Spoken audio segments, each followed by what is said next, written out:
जय श्रीराम या. हे आपण आता कोरायजिन सारखंच एक बनवलेलं जे की एरंडीची बी आणि बाजरी ह्यापासून असं बनवलेलं असते. आपण आता हे असं ह्या पद्धतीनं खड्डा केलेला आहे. ह्या खड्ड्यामध्ये असं आपण 40 दिवसासाठी हे पुरून ठेवतो. 40 दिवसानंतर हे बाहेर निघते. त्यावेळेस एक म्हणजे की जसं कोरायजिन असते तसंच त्या पद्धतीनं हे तयार होते. औषध ओके. हे आता आपण हे ठेवत आहोत डबा. बघा हे हां या की आपण आता हा डबा ठेवत आहोत मध्ये. ह्या पद्धतीने असं डबा ठेवायचा मध्ये आणि त्यावरती पूर्ण शेणाचं आवरण झाकून घ्यायचं आहे.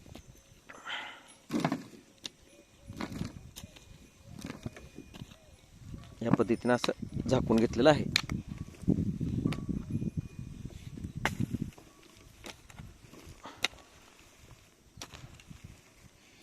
हा डबा पूर्ण झाकून घ्यायचा आहे. ह्या पद्धतीने